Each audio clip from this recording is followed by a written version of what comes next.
মা ডাক দিয়া বলে, সন্তান আমার, তুমি ছাড়া আমার আর কোনো দ্বিতীয় ছেলে মেয়ে নাই।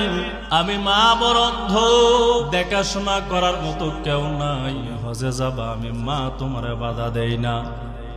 তবে রে সন্তান, তখন যেও যখন আমি মা দুনিয়াতে থাকবো না। কারণ সন্তান, তুমি যদি হজে চলে যাও, আমার খাবার দাবার কে খাওয়াবে, গোসলাদি কে করাবে, দেখাশোনা কে করবে? কেউ তো তুমি ছাড়া আমার নাই। এভাবে মা অনুমতি দেয় না। 1, 2, 3, 4, 5 বছর হয়ে গেল, অনুমতি দেয় নাই। একটানা 10 বছর পর্যন্ত আম্মা জানের খেদমত করলো, কিন্তু সন্তানটা অনুমতি দেয় না হজ করার জন্য। আল্লাহর বান্দার মনের ভিতরে ব্যাকুল। বান্দা যখন পরের বছর যখন হজর মৌসুম আগায় গেল, আসলো, বান্দা মনে মনে ইচ্ছা পোষণ করলো, মা যদি অনুমতি দেই যাব হজে, না দিল হজে যাব, মার বাধা আমি সন্তান মানব না।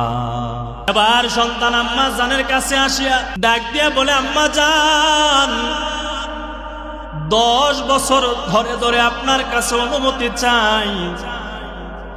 10 বছরের ভিতরে আপনি অনুমতি দেন না। মা এ বছর আপনার কাছে অনুমতি চাই গো, চাই, আপনি আমার অনুমতি দেন হজ করার জন্য। মা আবার ডাক দিয়ে বলে, সন্তান যাবা, আমি মা তোমারে বাধা দেই না রে সন্তান। তবে আমি মা যখন দুনিয়াতে থাকবো না, সন্তান তখন গিয়া তুমি হজ করিও। তুমি যদি চলে যাও, কে আমার দেখবে, কে আমার দেখাশোনা করবে, কে আমার খাবার দাবার খাওয়াবে?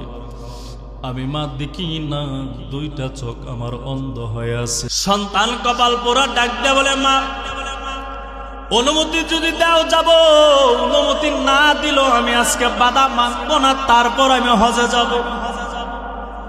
মা চোখের পানি ছেড়ে দিয়া বলে, সন্তান ছোট সময় তোমার আব্বা জান দুনিয়া থেকে বিদায় হয়ে গেছে। অনেক কষ্ট করিয়া তোমার লালন পালন আমি মা করেছি।